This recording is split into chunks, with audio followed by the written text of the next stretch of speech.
talk about the challenges facing this Cardinals defense. I mean, they got a lot of playmakers. Got some savvy veterans in there. Obviously, Buddha is a hell of a player.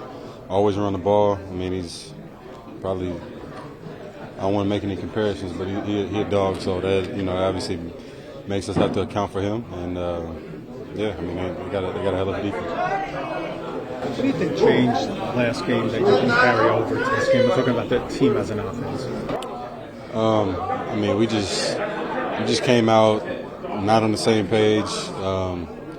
I can't really put my finger on exactly what led to us not being able to convert and make it happen in the first half, but I think it was just a little bit too much straining and stressing. Like I said after that game, it was just a little too tight from everybody, and I think everybody had the right intentions and was focused, but it was just a little too much tightness throughout the entirety of the offense. So once we kind of loosened up, talked to each other, and just remind each other that we do this. Everybody here has made plays, so got into a rhythm and started making a few plays, and that's kind of how it happens. When it rains, it pours sometimes, from a negative and a positive standpoint. So we obviously want to make as many plays early as we can to set ourselves up for success throughout the rest of the game. Where do you think that tightness comes from? Do you think it comes from a good place, like everybody wanting to make plays? Yeah, for sure. I think it's a certain level of maybe stress that some people feel from the pressure of obviously who we have, and obviously me coming here, that can add some more pressure. And I remind the guys, don't feel that, because I don't feel it, and I'm the one that should feel it, if anybody. Obviously coming back, play with my old quarterbacks, a lot more pressure on me to do that, and for me to go out there and just play the game that I love and play for my teammates, that's what my focus is, and just want them to do the same. And when I speak to them, it's not me trying to just come in as the all-knowing. I just try to shed anything that I can on those guys so that it can help them in their situation and allow them to play free. And that's how I know everybody typically plays to the best of their capabilities, is from playing free and not straining in a negative way. Davante, in that, when you were coming here, when you knew you were going to be a Jet, that second half with you and Garrett, was that something you kind of envisioned that this is what you guys could do together with Aaron? 100%, yeah. And I knew the whole time it wasn't necessarily going to happen in the Pittsburgh game. I just got there coming off injury. Like, it was a lot of different, pieces, and we got to figure one another out, find out how you have a team or an offense. I mean, really a team, but, I can only speak from our side, full of playmakers. Like, that doesn't always work. You see it in the NBA and, different, I'm sure, in soccer as well. But you got to learn to play with each other, and, that comes from the top, the coaches, figuring out which plays to call and how to space out plays for different guys throughout the game, and obviously working with Aaron as well. So it takes time, but it's something that people were a little impatient about, wanting to see. But hopefully now, I feel a lot more comfortable. Hopefully now this is where we can kind of take off his offense and get some consistency. I know you only been here a short time, but just your thoughts on Malachi Corley, Xavier Gibson, and they'll probably be having an elevated role this week without Mike Williams. Yeah, for sure. I mean, all those guys are willing and able to get in there and make it happen. I've seen Zay. I mean, he's made plays already in his short career, obviously returning more than anything, but to have his first touchdown be from Aaron and to be a low ball away on the keeper like that, that's something that he can use as a confidence builder to, take him into his next opportunity. And, the same with Irv, him having more opportunities. He's a big target, somebody that if he gets, the wrong guy on him, I mean, he's going to be able to do his thing as well. So everybody, on this offense is able to go out there and make plays, and that's what makes this thing exciting. I know you wanted to play with Aaron, obviously, but how much thought did you give into what you and Garrett could be like together when you were, in the process of getting moved here? Honestly, almost equally paid attention to something that we talked about probably like a little over a year ago, having the potential to do that.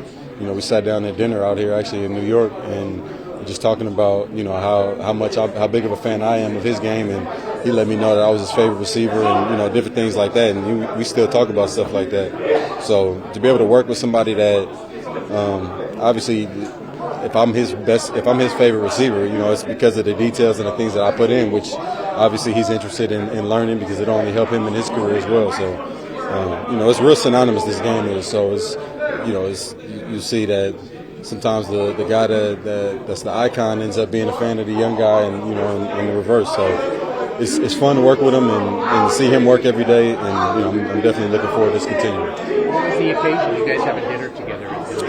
Well, it was actually fluke, but just mutual friends. Ended up in we didn't end up at dinner together, Fluke. I actually reached out to him because I was in the area, but ended up kind of in the same proximity as a result of knowing some of the same people. But I just hit him up and told him he should pull up and just to kick it, and had a great night. Ended up spending a little time after dinner and got to know each other a little bit better. And it's only, I feel like as soon as I got here, we jumped right into it like we had been legit friends for a long time, which we've been acquaintances, but not to the level, we hadn't spent enough time together to really classify it as such. But being around him now, it feels real natural. Did you say in season, off season? I don't know if you said. No, it was off season. It was off season. Yeah. Both those two huge catches you had, one was it 4th and 1, and the touchdown. Were those both stutter and goes? No, they were just goes like a fade basically. Does it look like you juked the corner nice on both plays? Yeah, that's just some of the release game that I've built up over a decade of playing this game. You touched on this the other day on your show about the brick and the impact he's made on you and your early impressions. Yeah. You gave him a really ringing endorsement. You've been around former player coaches before, so that's nothing new for you. What is it about him that struck you so much? I mean, immediately what I was met with is just like first of all, a grown man that's not afraid of other grown men.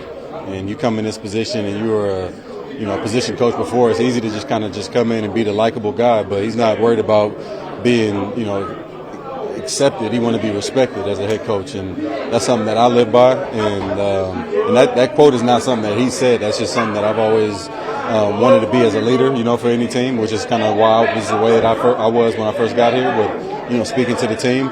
So being kind of having that same mindset as far as that, I feel like that's where we connected. And just hearing the way he holds guys accountable. He'll turn around and juice up somebody when they do something, with positive reinforcement. So just being able to be that type of coach and saying, real stuff in, team meetings and not afraid to call guys out, and also, like I say, pat them on their back when they do well. Like that's how you get, the team around you. And it sucks that, they haven't been able to, or we haven't been able to win more for them. But that's hopefully where we're headed to now. When you're talking about guys being a little tight before the game, can part of that be having to dig out of a big hole, thinking your team, 2 and 6 and 3 is the pressure of that? I think it's more pressure to sustain, success than to come out of a hole. Sometimes that's where you got to just look at it as, look, we in a hole, we got nothing to lose. So I don't think it's that, because I kind of look at it the opposite way, but. Potentially. I mean, people are different, so maybe that's what a couple guys are feeling. But either way, I think it was more about just the focus of being, more celebratory in each other's success and just celebrating each play and being in the moment. Because even since then, even times where we haven't done great, right after Malachi dropped the ball short, like you saw the energy different. Like 2-3 weeks ago, guys would have been quiet, heads down on the sideline, but just after kind of bringing a little bit more attention to it and making them aware, I think that awareness kind of fixed it. Talk about Garrett, with him being, or you being his favorite guy and all that. Yeah. As a vet, not that you need extra motivation, but when you are now with this guy every day practicing on the field, does that give you some sense of like re-energizing feeling, for you and at this point in your career? I mean, he's looking at you. It's definitely a good feeling, but I play like everybody's looking at me regardless. That's what, when you got a certain level of pride that you attach to what you do. I'll get out there on the field. I'm in warm-ups. I'm in warm-ups thinking that everybody in here is looking at me warm up right now. So, having just an extra set, I'm at practice. I've always been like that. I've always had a certain level of practice habits just based off of my vets. And when I came in the league, I had Jordy and Randall to watch, and they were finishing 80 yards down the field. It wasn't a question if I was going to do it. The rookie coming in. So having that mindset, it didn't really boost anything. But knowing that I have a player that's looking to literally watch and maybe mimic and learn things from me, obviously it gives me more incentive to get it in.